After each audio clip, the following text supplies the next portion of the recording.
Grab your pre-workout and turn up that volume. It is time for a new episode of the Powerlifter's Den with your host, Cam Smith. Hello, everybody. Welcome back to another episode of the Powerlifter's Den. Today I want to bring on a guest who I met down at Blue Collar Barbell a few weeks ago. He has one of the highest totals of all time. You can check that out on Open Powerlifting. Chris, why don't you introduce yourself? What's going on, guys? Thanks for having me on. Super excited to come on and just talk, just BS. So Chris Della Fave, been in the sport for longer than I'd like to admit. I think I did my first meet in like 2007. So I think I've been around for a little bit. Have a couple all-time world records in the 242 class, the all-time world record squat, and then the all-time single-ply total, all-time multiply total, and all-time unlimited total. Hell yeah. So I guess to start off, what kind of got you into the sport of powerlifting from the beginning, and maybe talk about what kind of did you always start off in gear? I know most people usually start off raw and transition into it and things like that. So actually I was lucky when I first started playing football that our strength coach up at St. Joe's in Montvale was a powerlifter, Dan Polio. He, anyone from North Jersey probably knows that name. The Polios, they've been around, or, he's long retired now, but was it like a big time dude in North Jersey powerlifting back in the, like the 90s, early 2000s, I would say, probably now 90s, early 2000s. Yeah. And he was kind of like my first strength coach. He was like the team strength coach. So, he kind of took a liking to me because I was always one of the bigger kids, but was also strong. It was just, just kind of came natural for me lifting. And he kind of took me under his wing. There was always a back and forth between lifting and football. And especially when you first start working out and all you want to do is work out, the football kind of takes a backseat in your brain. So that was definitely kind of what happened. As soon as I started lifting, I was like, this football's dumb. All I want to do is stay in the gym all day and work out. But then obviously football took a little bit of a priority. So then when I got to be probably a junior, I went to DeFranco's, another, if you're familiar in the air, the North Jersey area, but DeFranco's is, a nationally known name at this point. But I started training there, and there was a guy who actually competed in gear at the time. And it was at that point that I actually was sitting out my sophomore year because I had transferred up to URI. And he basically was like, if you're not going to play and you're not going to walk on yet, you might as well power lift. And he was like, I have some gear that'll fit you.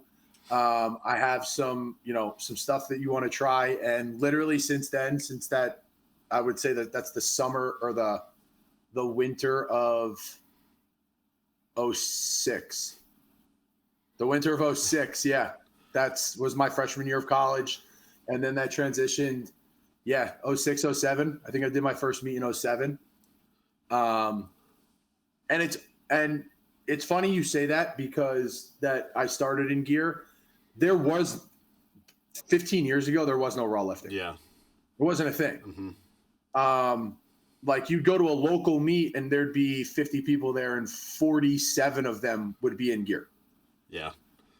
It just, that's what powerlifting was at the time. But you can see how it transitions away from that. I'm sure we'll talk about it in terms of like crews and like the people that you work out with, but if you don't have the people around you, then lifting in gear is not a thing. Yeah. Right. Yeah, absolutely. It's not possible. Yeah. Like you can try as much as you want. Like the only way that you're going to be able to be successful in equipped lifting is if you have people around you. And if you don't, you're just going to be spinning your wheels because the only thing you're going to be worrying about is not dying. Yeah. There's no other way to say it, and there's no other way to say it like lightly. If you try and do some of the like some of the stuff that you should be doing in gear, at least by yourself, you'd be risking life or death every rep. Yeah. Yeah. Especially in the shirt. It's actually kind of funny that you bring that up too, because so I train up at Evolve in Worcester with John Ropo owns that. Yeah. And he was doing one of those crazy AR squats with like the bands and the chains and shit, and I think it was like over 1,200 at the top, and he fucking passed out after it. And there's like 6 of us there trying to catch him, take his strap. Like, you do that alone, you die. You die. You die. Or you try and take a hand off in a bench shirt, and you just eat the bar, and they find you the next morning. Yeah, exactly. You know, squished under 600 pounds. Like, no, I'm good. Yeah. But luckily, ever since I started powerlifting, I've always found groups, like good groups of people to train with. So first it was the people, it was Polio up at St. Joe's. Then it was DeFranco's and those guys, Ben and Dave, they were part of DeFranco's. Then when I was up at Rhode Island, I found, what's his name? Andy. I can't remember his last name, but he had a gym up in Providence that was like, he lifted in gear. Everyone up there lifted in gear.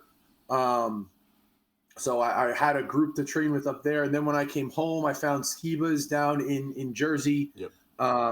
So, I mean, from 2002 is when I was a freshman in high school till 2010, 2011, call it. I trained like under or with like a decently high level group of, you know, coaches, just people in general. Mm-hmm. And I think that kind of is always going to, you know, help. Yeah. I think for me, the best thing for me in the sport was getting to go up and train with John, because I mean, it's exposure to that. I mean, I still compete raw. Like, I kind of have a set goal to like hit 2000 raw before and honestly, I have this conversation with people all the time. I was like, you should always try and exhaust everything that you can before you add like an additional layer of something. Yeah. Right. So I never competed raw, but I always trained raw. Mm-hmm. Right. So like when it was training for football, there was no, you know, hold on, I'm going to go put my briefs on. It was, you know, it was all raw. Yeah. So in season was all raw training.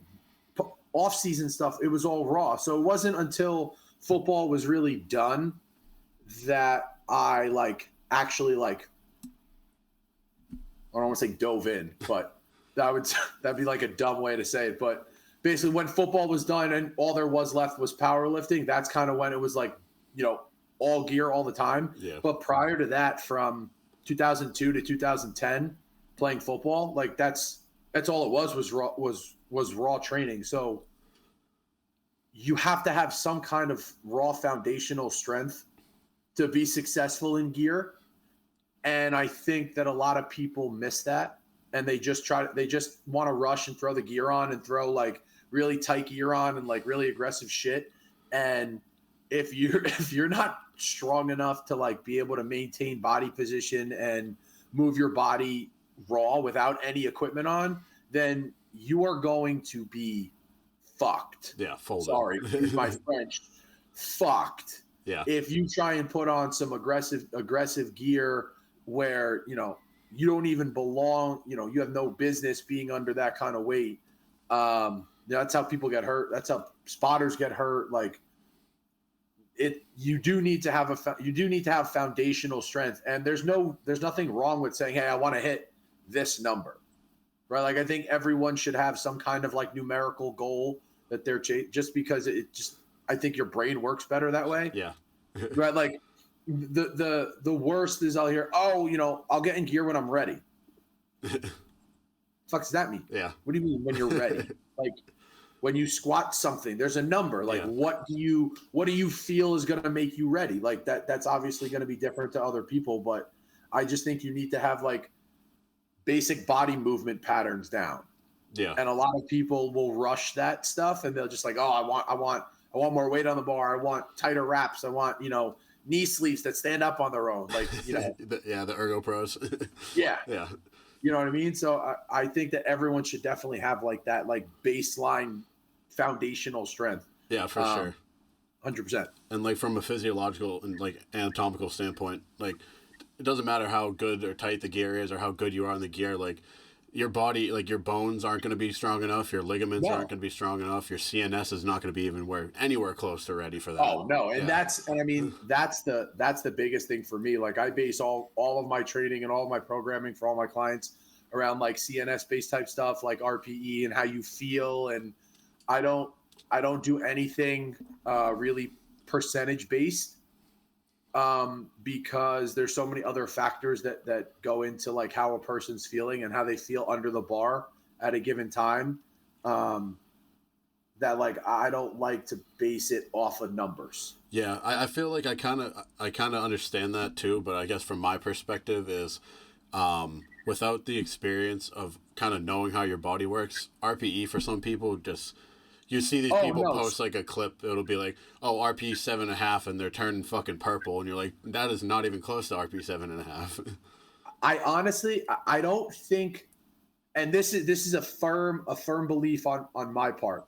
I do not think that anyone should use RPE if they've never experienced like true max effort. Yeah, that makes sense. Because you know what a 10 is. Yeah.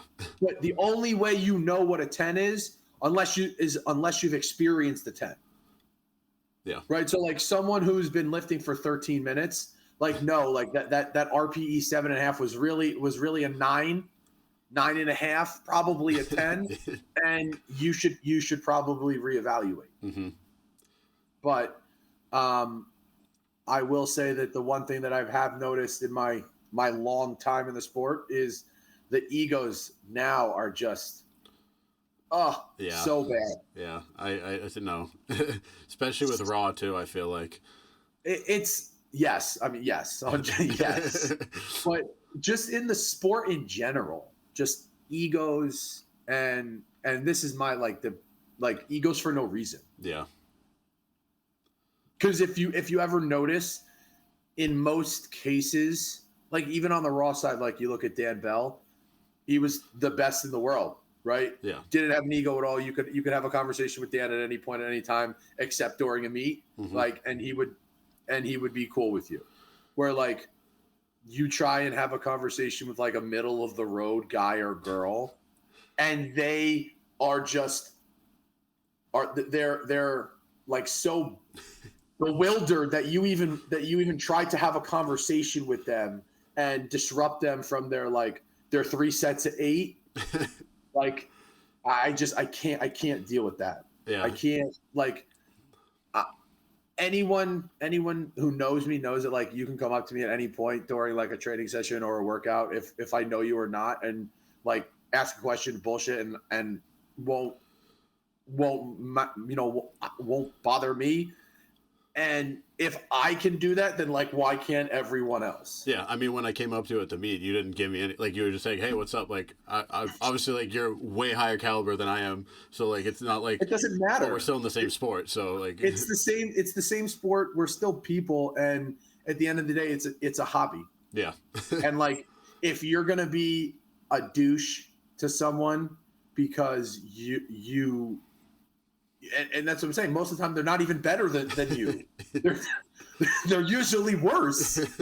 Like those are the people that have the shittiest attitudes, or like subpar lifters. Yeah. So like now I almost think like if you have a shitty attitude, it's because you're so angry and upset about you being a subpar lifter, and like that's how you take it out on everyone. Yeah, and I think And I think it's also funny too that like, I mean, powerlifting really doesn't have any money in it, so like it's not like you can be arrogant and be like, yeah, I make a fuckload of no, you don't make shit. You make one local meet for $500. There's like 10 people that make their living off of powerlifting. Yeah. Like maybe that. And it's not even from the actual competitions. No. What are you gonna like? Well, now some of like the Raw meets are like they have like pretty big payouts. You're talking like 20 grand. Like that's a huge day. Like that's big time money, but you know you're not seeing those happening every week. Mm-hmm. You know, it's not like golf. Like you go in a golf tournament and you make $3 million. Yeah. It's like, oh, I just won this meet. Oh, they're paying for my entrance and they're buying my first round at the bar. Like, cool. Thanks. Had a fun day. Yep. I had a fun day. Yeah. I hung out. I hung out and I lifted weights. Like it's not that serious.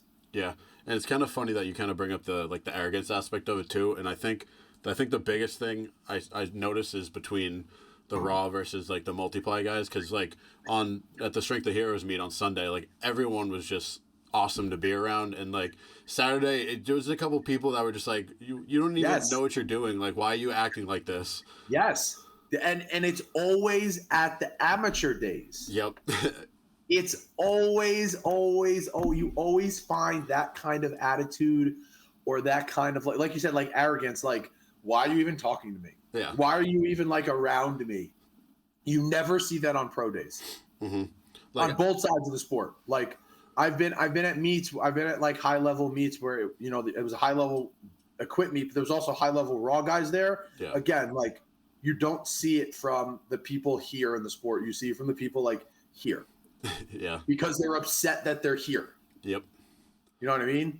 So yeah, and especially from my perspective, I'm like in that middle of the pack range right now. So like competing with some of these people that they think they're the shit, and I still think like I'm like a little kid. Like I got so much more to go. Like I'm not cool, I'll go and crush a meet, but I'm not gonna fucking freak out about it or be like, yeah, watch this. Like yeah, no, like there's like the end of the day is it's a hobby. And we say like we bullshit about this all the time. Like it's a hobby, guys. It shouldn't be taken this seriously. You should not like base your life strictly around powerlifting, raw or equipped. Like there's lots of other things going on in the world that are like more important. And you should have more important things going on in your life than like just powerlifting. Yeah. And it's like it's bad. It's bad now. Yeah. So I guess backtracking a little bit, during the Strength of Heroes meet, you had a couple of your athletes competing there, I believe, right? Yeah, I had one guy, one kid, Jeff. He was lifted on amateur day. He did his last meet actually raw. He's jumping into gear.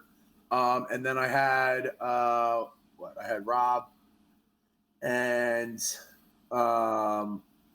Steve and Ryan. Yep. And then I had another guy, Mike, that he was actually supposed to do the meet, but there was some shitty weather up by us, so he actually had to. He did a meet down in Florida same weekend. Oh, okay. So you coached all those guys, so that's awesome. Yeah. I the guy that you were talking about, what was his name? Justin. Who? Which one? The guy, the raw guy. Oh, Jeff. Jeff, yeah. So I was talking to him at the meet. He seems cool, and I did see him start posting some of the geared stuff, and I'm like, that's gonna be me soon enough, being around John all the time. So, but yeah, I mean, and that's what I told him. I was like, yo, if you want to go back and forth, you can. Mm-hmm. Right? Like, I always saw a carryover to my raw strength after doing like a meet cycle. Yep. Like I would always come back and be like, oh, my raw strength is like pretty good, especially my top end. Yeah.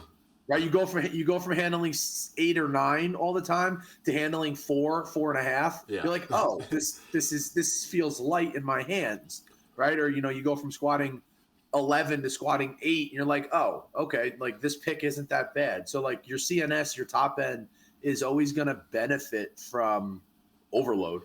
Yeah. And that's kind of why I wanted to like start getting my own gear and just like fucking around with it. And like, because obviously I plan at some point to compete in it, but I want to take my time, learn it. And I do also want to use it as a tool to overload. And I think 100%. Yeah. So, I mean, even raw lifters, you can like, if you don't ever do any bench overload stuff, there's nothing wrong with putting like a loose shirt on and like doing some heavier triples. Yeah. Right. Like you don't have to jump in and throw the bands and chains and the boards and like all the crazy shit that, some people do, but just doing some reps with 100 pounds more than you've ever held in your hands, I promise you is going to make you stronger. For sure.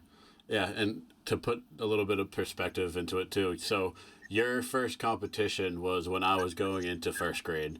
So that it shows how young I am in the sport. Yeah. So, I mean, like my biggest thing is to always have like a beginner's mindset.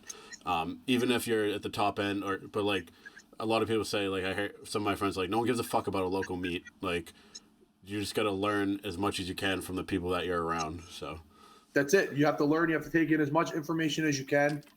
The only thing that I will say is now, because of social media, you got to be almost a little bit more hesitant as to what information you're taking, because not all information is good information. Yeah, for sure. So I think a lot of it has to do, and this is what I tell people, like, you have to experiment and see what works for you, right? Like, if you've only been a person who only does straight bar, straight weight singles all the time, that's the only thing you've ever done, I promise you that you would benefit for some bands and chains and specialty bars. Absolutely. And vice versa. If you're someone who only uses specialty bars for singles, like, there's nothing wrong with taking some straight weight reps. Mm-hmm. Right? Like, there's nothing wrong with doing a little bit of both. Right? Like, I did a whole meet cycle where I lifted and I did single ply and multiply in the same thing. Mm-hmm. Like, I would work up to something heavy in single ply, and then I would put my multiply shit on and work up to something heavy. And I did a meet where I opened in single ply, broke the single ply record, and was going to try and break the multiply record in the same meet. That's awesome. And I don't think I hit a squat, or I only hit my squat multiply opener. It was something like I needed to hit a squat and I didn't. Yeah. It was like, there's nothing wrong with lifting in different, types, whatever you want to call it. Yeah. So, correct me if I'm wrong, but I believe you're competing at the Skiba's meet in December, right? Yeah, I'm actually doing Leah's meet first in a month. The north of the border. Yeah. Oh, yeah. Yeah, do north of the border in Tennessee in November, and then I'm doing Mike's meet in December. Oh boy, that's that's close. Yeah, well, it actually works out. It's a month apart. Yep. So I can kind of manipulate like my up and like my post meet rebound a little bit. Mm-hmm. If I'm smart, then hopefully I can recover and put up hopefully another big number in December. Yeah, I think that I'm going to that meet absolutely, because I know John's going too, and I think that might be that's got to be a record for the most, like, over 1,100 pound squats in a meet. That's gonna be a pretty crazy meet. That's gonna be like there may be a couple 12s that day. There may be there's gonna be a bunch of 11s. That's gonna be a good one. Yeah, and I think my plan is I believe Skiba's doing a meet in March as well. I think that's the meet I'm going to compete in next. I think a bunch of my people are going to be doing that meet too. Awesome. So we'll be up there anyway. Yeah. Yeah, they put on good meets there. I'm putting on my first meet at the end of the month. Okay. Yeah, at BCB. So through IPA or what federation? Yeah, IPA. Yeah, it's gonna be IPA because I'm the IPA chair. So I was like, let's do an IPA meet. It'll be my first one. We're excited about it. That's awesome. But definitely we're definitely going to be running more meets next year as long as this one goes well. Hell yeah. And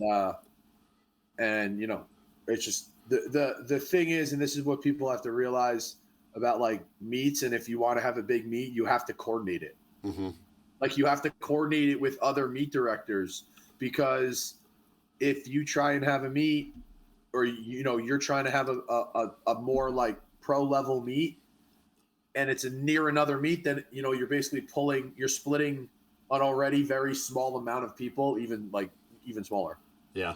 So I know you like to voice your opinion, so I kind of want to ask you a question that I saw brought up a little bit after the Strength of Heroes meet.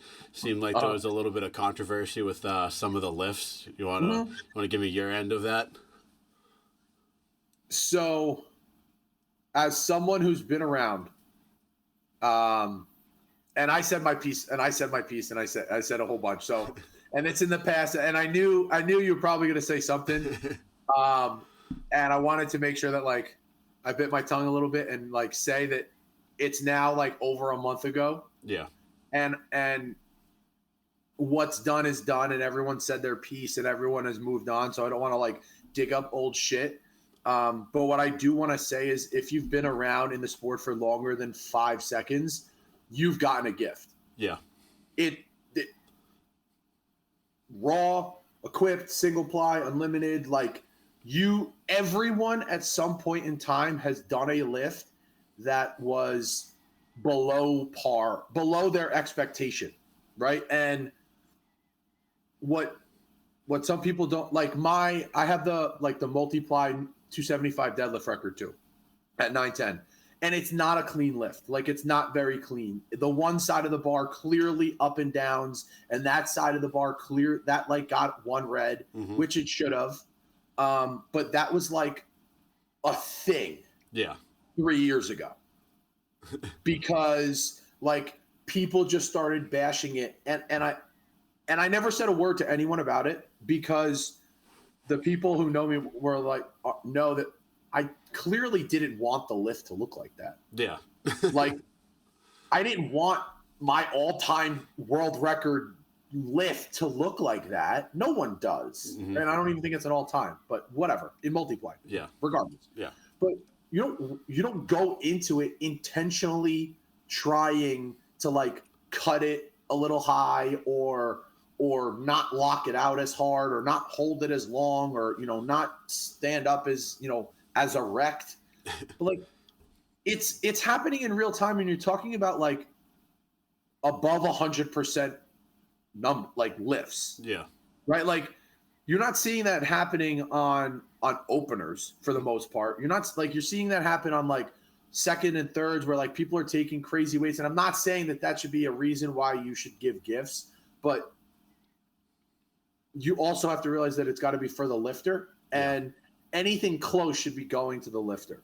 Yeah, like tie goes to the runner type thing. Tie goes to the runner. Like, anything close should go to the lifter. So unless it's egregious and you're seeing it from the same angle as the judges, then you have no business commenting. Yep. That's my opinion, right? Unless you're seeing it from the same angle as the people who are making the calls, you have no business to comment, right? Because the same squat the same squat you could have from 3 different angles and it looked 3 different ways. Yeah, 100%. Same thing with the squat, same thing with the bench, and the same thing with the deadlift. So to say that, like, to discredit a meet that was a fundraiser for 9/11 because this person deemed that there was a handful of lifts that were gifted, right, shouldn't discredit the meet or the meet director as a whole, because that same person who was complaining and chirping, right, has gotten gifts. And that's what really annoyed me. That's what really annoyed me, because the person that started everything was given a gift by me. I gave the person a gift. Yeah. And I never said that to anyone. But that's why I was so like just pissed off. Yeah. Because how are you going to bash other people's lifts? One, that there's no world record taken. There was no money taken out of someone's pocket for the lift being passed or not. Like, it was a charity meet and they got a gift. Like, to then blow it up and make it a bigger deal than it should have been is not something that brings the sport together at all. Yeah. And I think if you've never done a meet, then you shouldn't, or you've never been a part of something like Strength of Heroes, because it is a pretty cool fucking event. Like, awesome. This is the third, like, it's awesome. And I think for someone to bash that without being there and just seeing secondhand videos from 30 feet that way is a pretty shitty person. Yeah. I think from my perspective, from being there, this is kind of like, I guess this is the first like pro multiply meet I got to witness. And I think it kind of, like, with the idea of a gift, like you said, everyone gets a gift. And I mean, it's kind of it brings up a bigger issue within the sport of a whole, because there's so many different, all these federations, they all have different rules. There's 100 different judges for each fucking area of... Well, here's the thing. If you were to line up, and we've had this conversation on the State of the Union, if you were to line up every rule book in terms of squat depth is the same. Yep. It's the same. But different federations judge it differently. Yeah. For whatever reason. It's crazy. It's crazy. Now, do I think that if you're in gear, you should be, squatting 2 inches below parallel? No. Then I'm never going to say that you should be. But I also don't think that you should be squatting 3 inches above either. Yeah. Right? Because there were some points in the sport where, like, when I was a younger lifter and I was at meets and I saw, like, egregious lifts being passed and egregiously high squats being passed, like SPF Power Station Pro-Ams from, like, 2011 and 2010 and 2011, where there was some, like, monstrous numbers being hit, but like, not the cleanest lift, or, not the most integrity-filled lifts. Mm-hmm. So, like, we kind of looked at that as, my group of people and lifters. We were like, all right, well, we're not gonna squat that high. Yeah. Right. We want to make it look a little bit better, but it's not like we were gonna go out there and bash them. Mm-hmm. Right. Like those people, they squatted high. They got ripped a little bit on, like, Outlaws or, like, one of those forums, and, like, that was the end of it. Mm-hmm. Now you have, like, people like going crazy and just ranting about nonsense. And again, it's the lifters who are, like, not very good. Yeah. And the introduction of social media, like Instagram for powerlifting, it's like it's such a bittersweet thing, because you get all this extra bullshit, but it actually helps the sport. So it helps the sport, but it like crushes the sport too. Yeah. And another example of that too, with, like, squatting high, if you're a coach and you have a multiply guy and you see high squats getting called good, you'd be a fucking idiot to not call them high. You'd be a fucking idiot to say, hey, bud, they're giving whites at 2, but I'm going to call you down to 0. Yeah. Because I feel like it. Yeah. Like, why? No, the end goal is to also win. Exactly. It's right. So, like, if you're not going to do everything that you can do to win, like that, then, in my opinion, you're not a very good competitor. Yeah. Right. Like, you don't have you don't have heart, because then you always have a cop out of saying, oh, they beat me because they squatted higher than me. Yeah. No, they beat you because they out-totaled you by 400 pounds. Yeah, exactly. That's why they beat you. You weren't going to just magically add 400 pounds to your total, chief. Yep. So, it's funny too, because across federation, like you were saying, if you line up all the rule books, they're basically the same thing. And, like, another one I could think of too is, like, in terms of pausing with the bench press, the press command is supposed to start when the bar stops.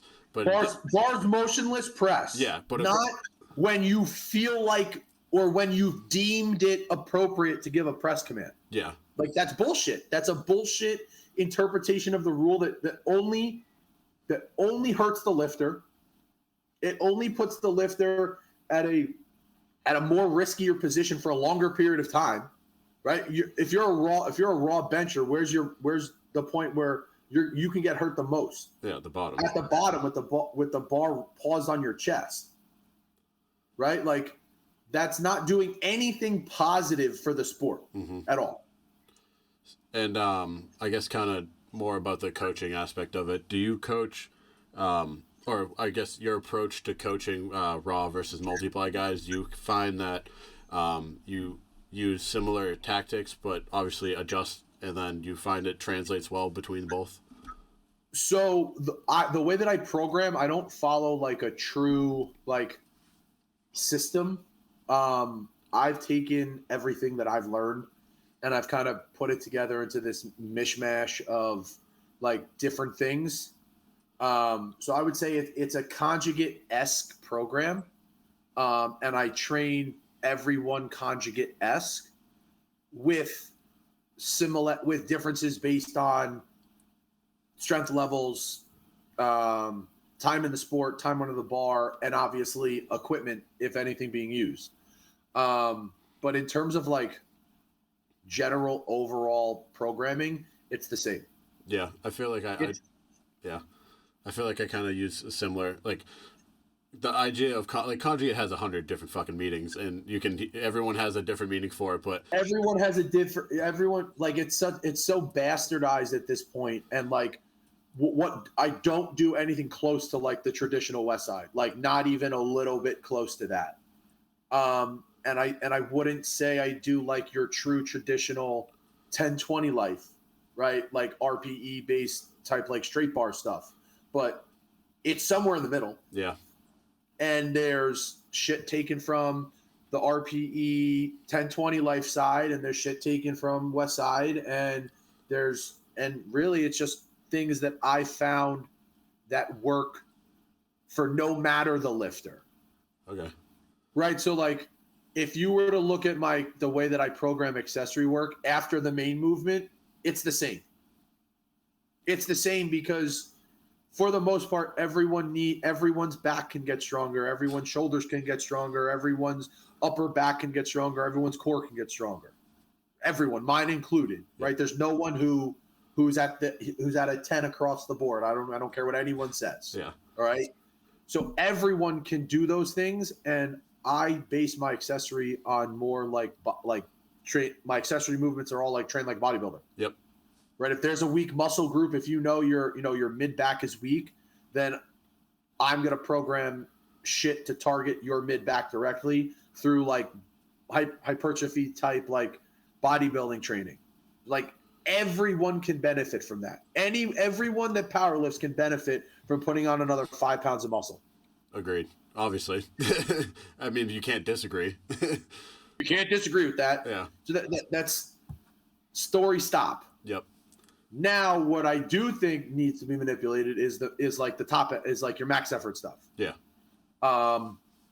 Like for my equipped lifters, I would say 90% of the time we squat to a box, right? It can't be that much with raw lifters, but the way that you box squat should be very similar to the way that you free squat. So if you're working the same movement patterns and squatting the same way, whether you're to a box or not, you're still training your squat.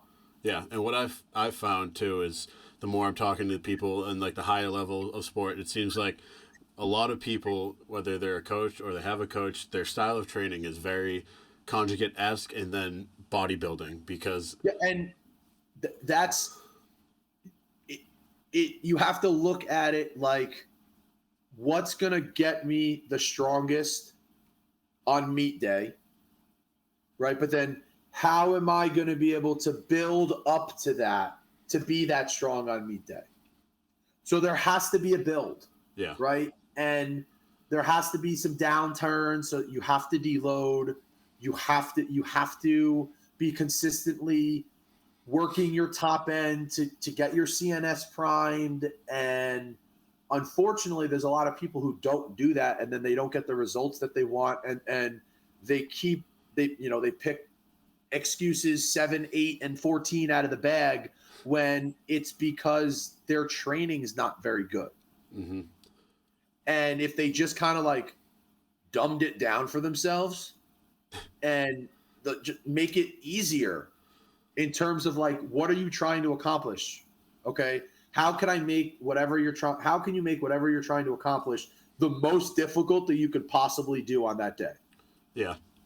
And for me, it's funny too, because like being around, like I'm such a head case. Well, I was more of a head case. I'm getting way better at it now. But like if you were to talk to John, if you would describe me in a couple sentences, he'd be like, he's a fucking head case, because I'm an engineer, so I overthink all that bullshit and everything. And like now that I'm more focusing on the other parts of it and not the actual lift itself, because I know how to lift, so I should just gotta go and do it. That's it. What a lot of people don't realize is like every rep's not going to be perfect. Mm-hmm. You take on a max effort, on a random max effort squat day, like you may end up taking 12 reps total. Yeah. Right. If you throw a bunch of AR on the bar and you work up to something relatively heavy top end, you may take somewhere between 8 to 12 reps. Right. So you need to make sure that every rep that you take, you're treating it like meet day. Right. So it forces you to be able to turn it on a little bit, but it also forces you to like, okay, we have to go a little bit. Yeah. We have to go. We have to make sure that things look good, but like we have to just lift, right? You have to just lift. You can't be worrying about, is my brace good right now? Well, motherfucker, you're under 900 pounds. You braced. You might as well just go. Yeah. Right? You're going to think about it. You're going to think about it even more, right? Like you're on your descent of your bench. Oh, I lost my lats. Well, you better figure it the fuck out. Yeah.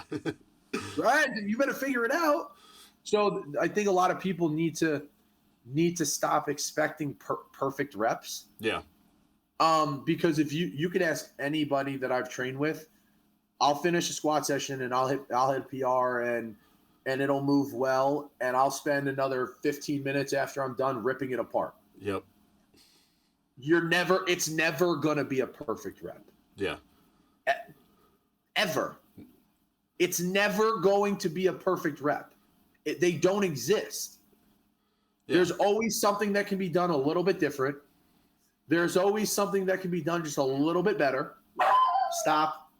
That's going to make the lift look better, move better, feel better, right? So it can always be better. You just need to realize, okay, just lift. Yeah. Like lift weights. Yeah. Something I kind of, one of my things I think about in my head, I'm like, if I'm squatting or I'm deadlifting, I'm like, just fucking stand up. That's all you got to do. Just stand up. Just stand up. Yeah. Right. And obviously there's so much more that goes into it, but at the end of the day, that's what you're doing. Yeah. And I think, but again, that goes with the platform of social media where they don't have someone doesn't have a good lift and, I need to make 97 excuses. Mm-hmm. It's, I had a shitty day. It's heavy. Yeah. I'll try better next time. Yep. Right. And that's not like the pretty thing to say, or that's not like the cool thing to post. And there's not a caption in there. Yeah. Or a bunch of like fancy hashtags, but like, you didn't have a good day. You're not going to have a good day every day. Yeah. Unless you're telling me that you're a strict professional, where think Ronnie Coleman when he was a bodybuilder, right? Or all those dudes when they were bodybuilders, they got paid to eat.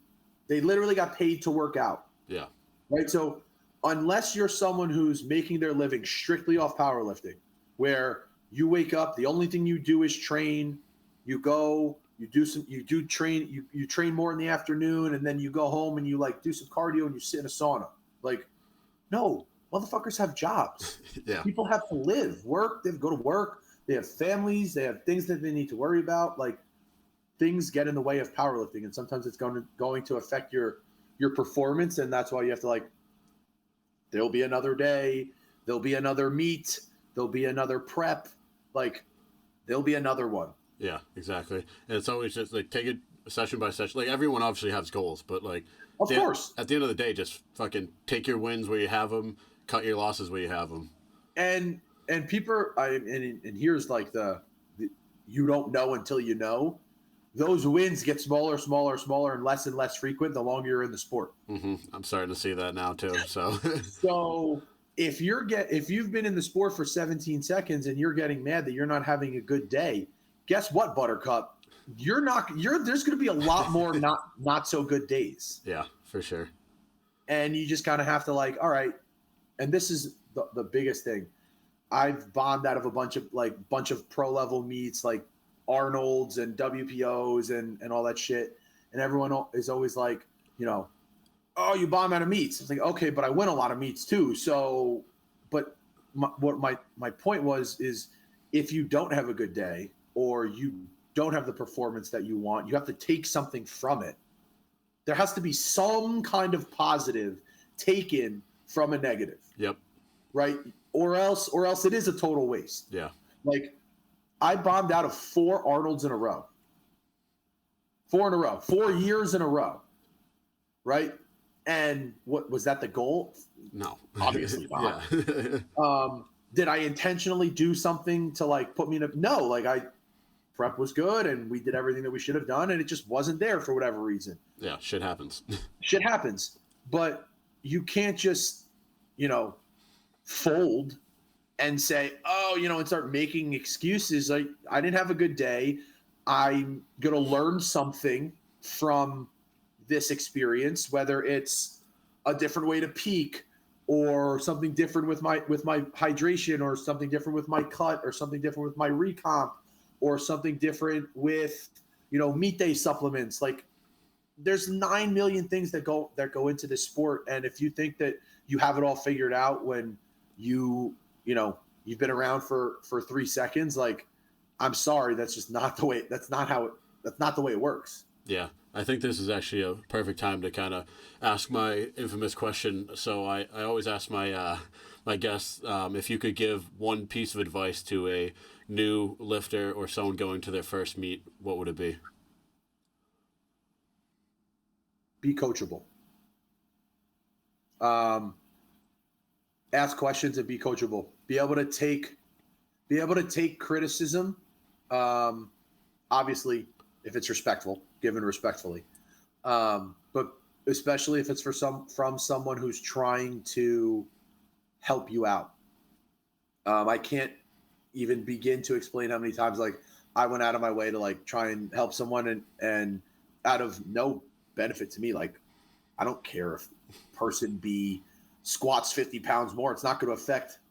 He's not going to beat me. Yeah. But like, and they were not receptive to it, or kind of like almost like, oh, why are you trying to help? Or I got it. Like, that thing that goes back to what we said, like the ego thing.